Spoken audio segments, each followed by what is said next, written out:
Don in London, hello. It's July 21st. My video is all about recovery from addiction to either substance or behaviour. My addictive substance, alcohol. My behaviour, equally addictive, around people, places and things. So these days, in recovery, one day at a time, happily one day at a time. That's all I need to worry about or be concerned about. How to not make life work, but live life so it works. Or live life and see what's working. Yeah, so how did I get there? Well, the first drink did do the damage for me, I know that.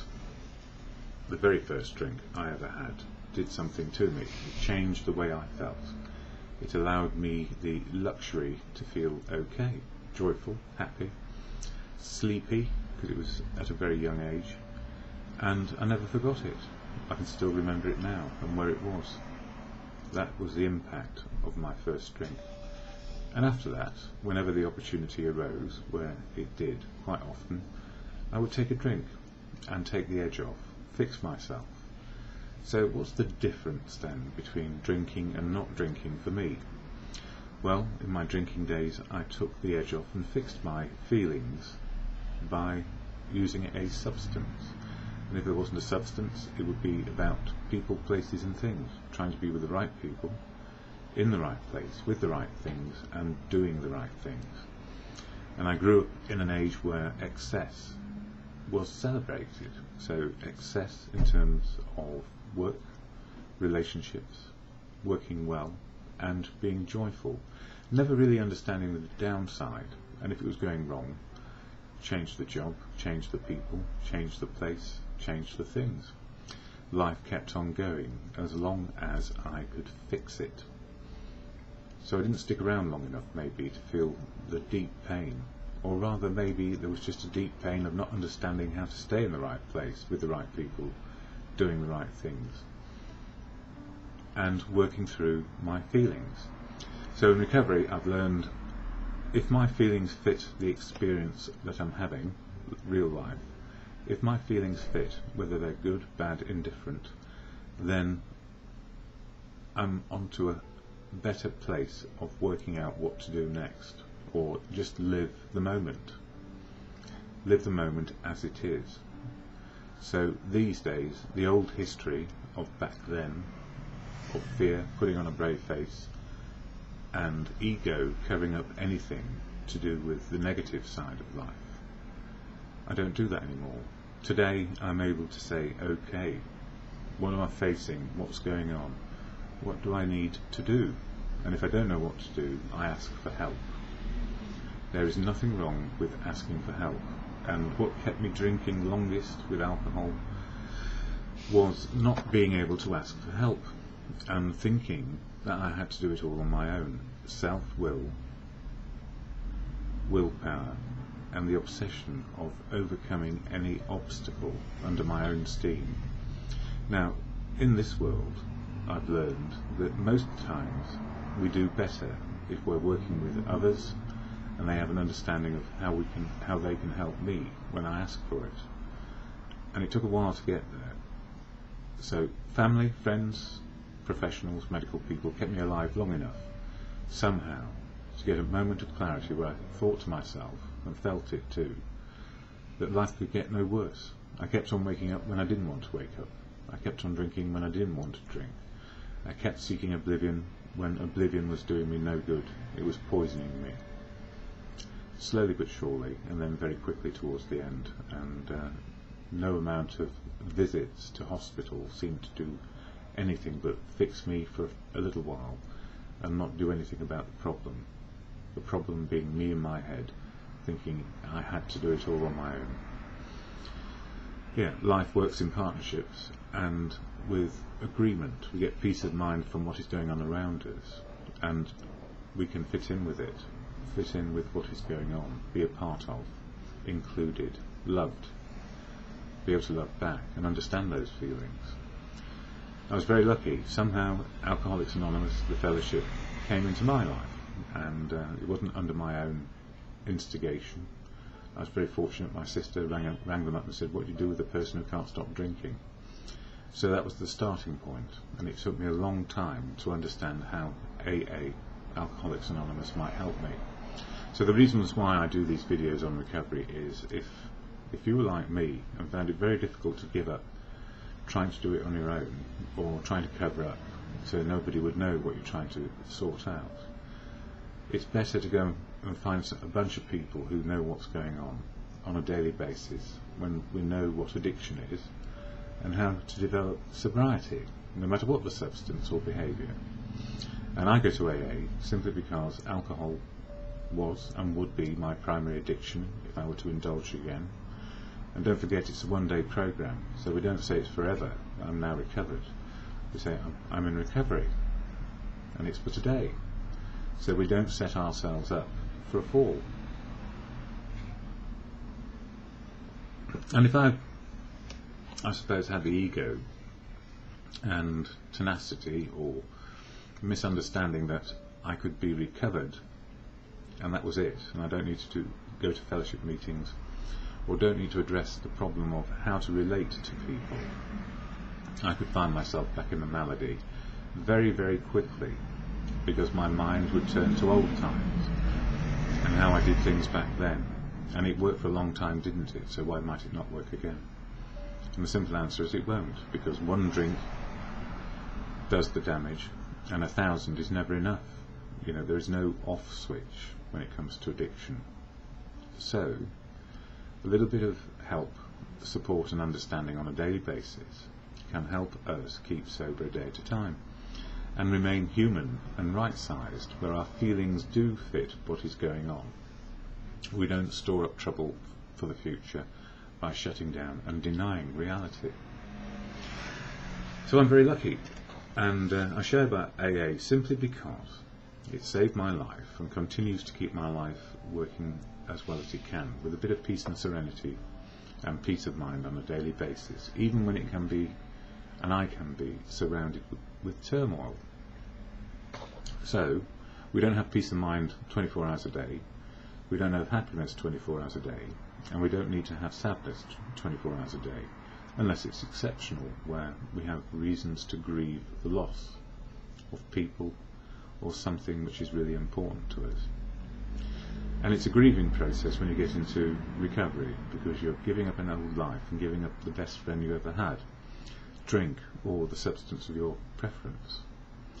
This preamble, the AA preamble, which I'm holding up here, explains what AA does for me on a daily basis, and I share it because this is how it's worked. And it's the many voices in fellowship which help me daily, not just one voice, the one in my head, or the old best friend, the one based on drink. This is what helps me daily. Alcoholics Anonymous is a fellowship of men and women who share their experience, strength and hope with each other, that they may solve their common problem and help others to recover from alcoholism. The only requirement for membership is a desire to stop drinking.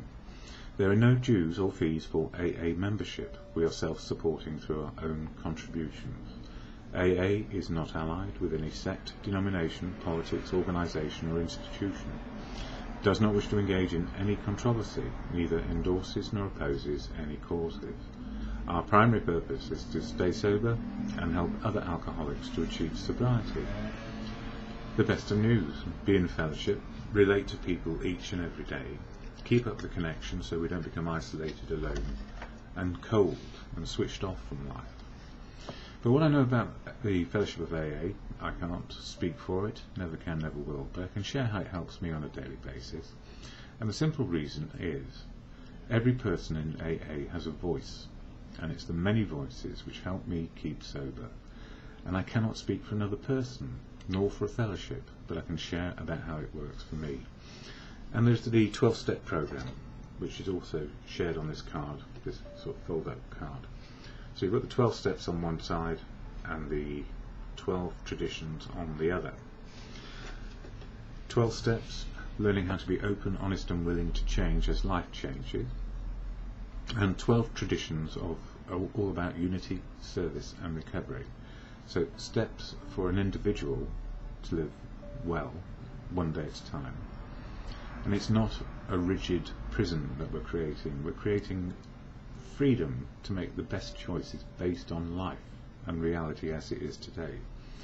And the 12 traditions are around unity, service and recovery. So open, honest and willing as an individual, and unity, service and recovery as a fellowship. And the fellowship, as it says in that preamble, only requirement for membership, a desire to stop drinking. And there are no rules, laws or regulations in the fellowship, and nobody can tell you what to do. But the first tradition says AA unity is key. AA unity is key. At the same time, each person in AA cannot tell another person what to do. So we have to get there by agreement when it comes to fellowship, matters at meeting level, and that's where decisions are made about how things work, and not at the top of the sort of pyramid where there are simply trusted servants and not governors. Trusted servants work on behalf of those who are in the fellowship. They do not direct, instruct or tell. So nobody's trying to change the person you are when you're in fellowship. All simply about living well based on reality.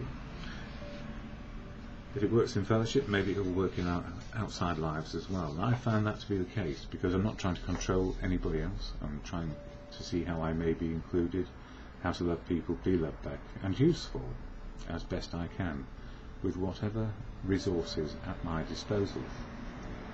I share some of my reflections and also the AA Daily Reflections, which comes from this book, this one here. And it covers the 12 steps and 12 traditions over the month. So July is about step 7, removal of shortcomings. And my shortcomings, or not enough of, for me, courage, faith and confidence to get on with life. I used to fix myself so I could, but it didn't make me full of courage, faith and confidence.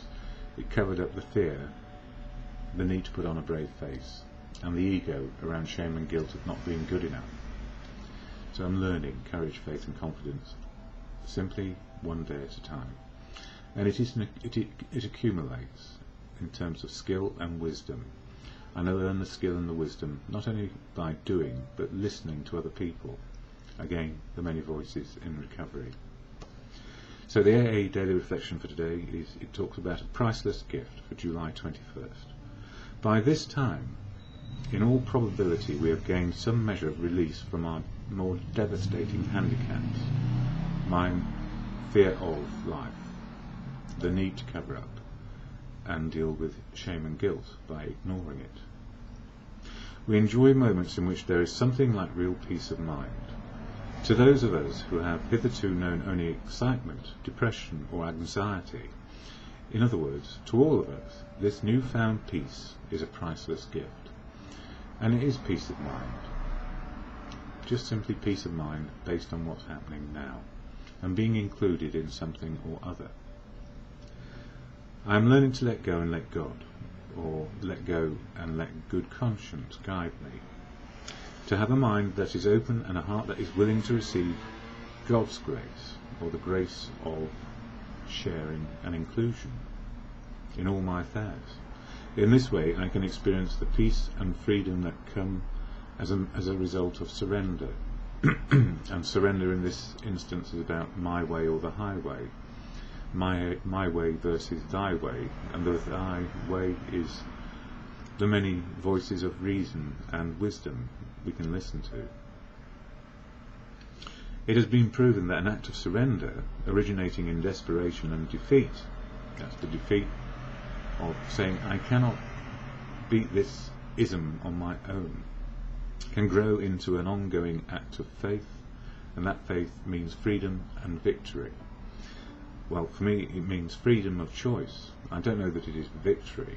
It's an acceptance that I need never drink again. So I suppose that in a way that could be described as a victory, but I don't see it as a battle.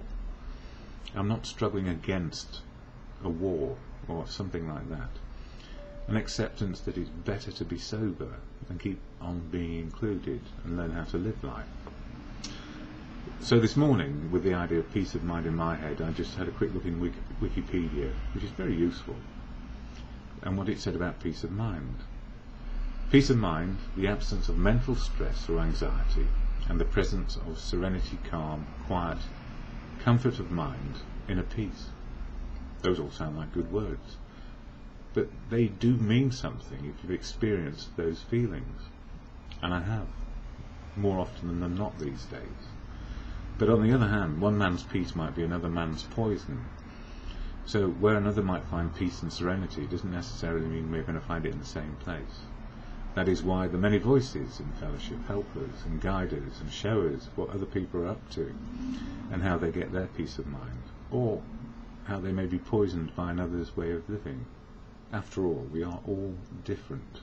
Not special and different, unique and authentic is the way I look at it. But it seems like a play on words, but the most important thing is knowing your own feelings and reality, your real life circumstances, so realistic changes can be made. Fellowship meetings where we develop peace of mind, most often together. So we may all have peace of mind going on, but the result or the cause or the way it comes to us is as unique as we are, and it's authentic to us. An earlier year, the priceless gift. As we come to understand living now, free of impossible and unsustainable extremes, we begin to glimpse serenity.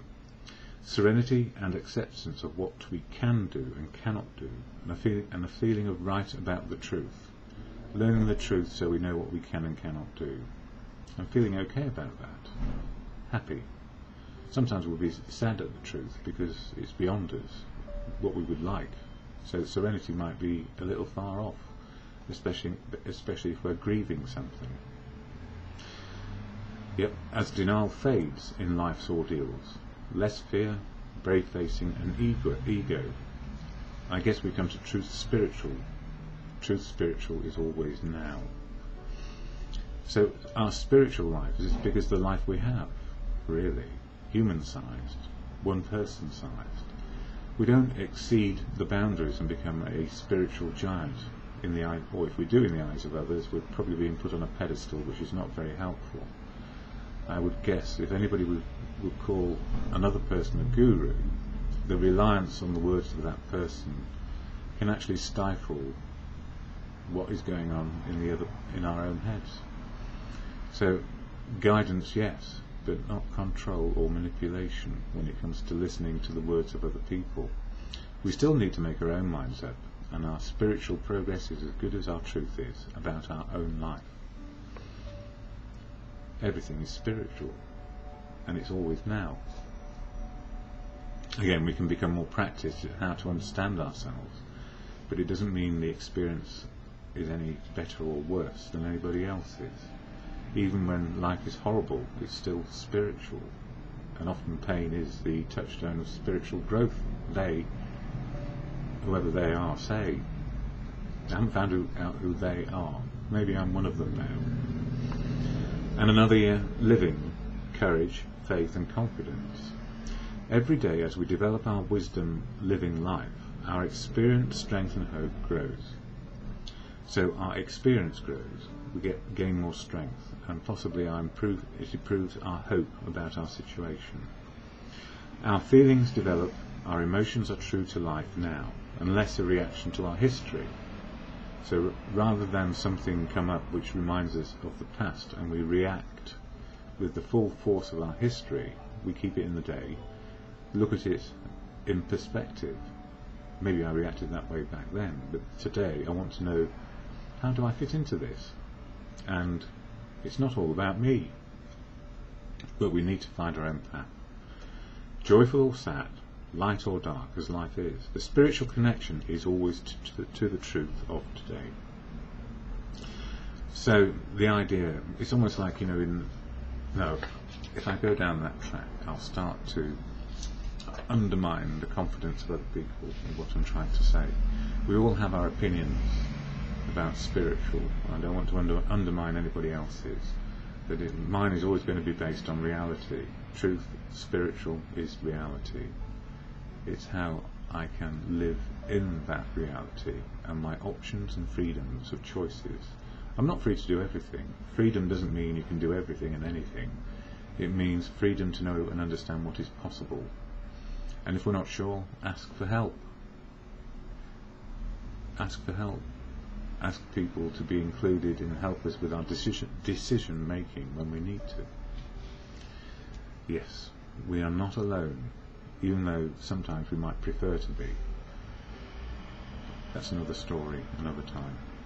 So, there we go. Something about peace of mind and spiritual. I know it only works in the moment of now for me, because now is where we are at. As long as I don't bring the history of my awfulness into the moment of now, because I've dealt with it, I'll be alright. I will still be reminded that rather than it being about me, it's really never about me. That's a weird thing to say. Maybe I can explain it more another day. But the serenity prayer, the can do, can't do, wisdom to know the difference bit, what I can do, what I cannot do, learning the wisdom is a daily exercise. There will never come a point where I'm finished, and that's the end of it, because every encounter is today. It's not based on history, and this is the mistake we make around expectations. This is part of my routine, to set my expectations to zero. Set my expectations to zero, and then see what life can be. But if I expect it to be a certain way, I will be frustrated, because it's an impossibility. It's based on my will and not being included. It's me dominating rather than being part of. So the serenity prayer does help me right-size myself. And it goes like this, and it can be to God, good conscience, or whatever it is, as a meditation, can do, can't do. Simple as that. What can I do, what can't I do? I can change my attitude and behaviour. I cannot change the rest of the world. So, to God, or in good conscience, God, grant me the serenity to accept the things I cannot change, courage to change the things I can, and the wisdom to know the difference. Simply in the moment, and just for today.